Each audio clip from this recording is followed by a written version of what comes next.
CTV News at 6 with Hudson Mack.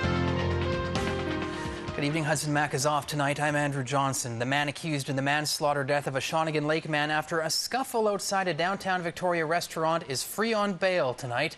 Brandon Huth walked out of the Victoria courthouse this afternoon with his family at his side. Huth's release comes a day after the funeral of Tyler Noble. Many of Noble's family and friends were in the courtroom when the judge granted bail, and they are not happy with that decision.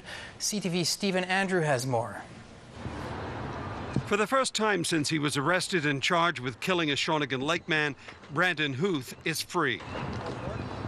Out of jail, holding his girlfriend's hand with his family and his father, who posted a $10,000 bail. It's tough, you know, they get to have their boy for Christmas and we don't, and it's just tough.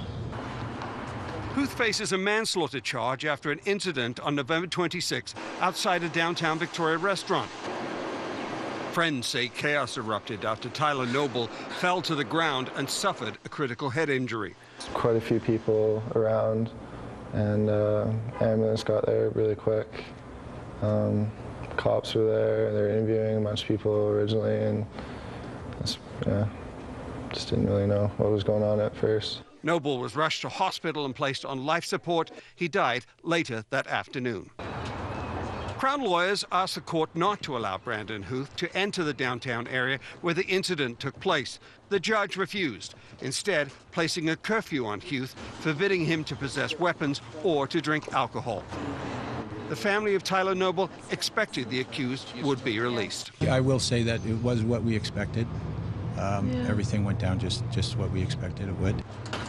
Noble's family says it now wants to move forward, creating something positive out of the tragic situation. We want to send a message to all the kids out there to be kind to one another and to stop and think about what you're going to do. You know, that smiley face tattoo, it represents what we want to see in kids. We want to see them smiling and loving each other and treating each other right.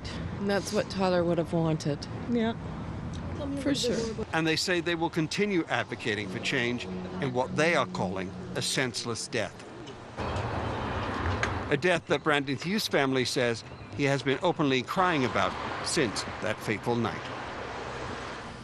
Stephen Andrews spent the day down at the courthouse and joins us live with more on the story. Stephen, there is a ban on the evidence presented at today's bail hearing, but can you tell us about the mood in court? Well, Andrew, at least on 2 occasions, there was an open gasp in the courtroom responding to evidence provided by the Crown, evidence that appeared to come as a bit of a surprise to friends and family of Tyler Noble, the victim.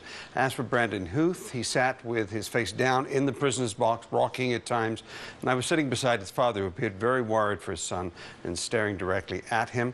Now, Brandon Huth's next court appearance is going to be Friday, but Andrew, that's mostly going to be for just administrative matters. Okay, thanks, Stephen. You're welcome.